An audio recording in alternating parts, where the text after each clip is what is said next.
So you will find the hadith are collected, and this is there's the Asr al-Wahi, which is the period of revelation, and this lasts 23 years. And this is when the Qur'an is being revealed and the hadith. Initially the Prophet said, do not write the hadith with the Qur'an, because he did not want them to get mixed. So you'll see hadiths where he said that. And now the hadithiyun, these people, the Quraniyoon, who reject the hadith, they'll use these hadiths. And they say, even the Prophet said, don't learn the hadith or don't write them down.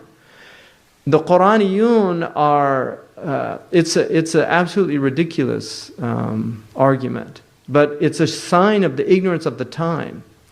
And the Prophet predicted they would come, because nobody rejected hadith in the history of Islam until very recently. They've always differed about the soundness of the hadith and the soundness of the men transmitting the hadith. That's always been a difference. And there are many fabricated hadith, there are many weak hadith, and then the sahih hadith are less than both the weak and the fabricated. So there are many, many fabricated hadith. And that was never denied. But this idea that all the Prophet ﷺ brought was the Qur'an, the Prophet said, do not let me find you reclining on your couches, holding up the Qur'an, saying, whatever you find in this book, follow it. And if it's not in this book, then don't follow it. He said, and they won't mention my sunnah.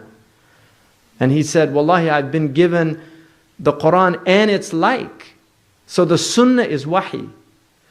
And the other thing, the religion falls apart without the sunnah of the Prophet ﷺ. There's no mention of the specific five prayers in the Qur'an.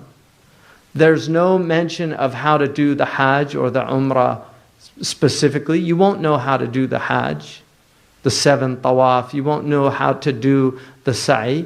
You won't know what you do at Arafah. You won't know about how to do the Rami. None of those things. Those all come from the hadith.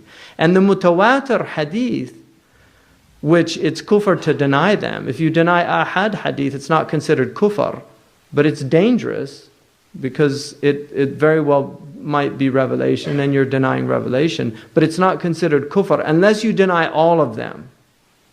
But if you find a hadith, like some doctors find the hadith about the fly in Al-Bukhari and they say, I don't accept that hadith. That's it's better to say, I have a hard time, but if he said it, I believe it. At least put some kind of conditional statement on there so that you protect yourself from falling into that. But there are people now that reject hadith altogether, and that's basically to reject Islam. Because the Prophet ﷺ came with the hadith, and the hadith are true. وقفت حروفي في ربوع بياني وأتى القصيد بأروع الألحان وفي أرض خير قد بادت مسجوعة بفرائد الأقوال والتبيان.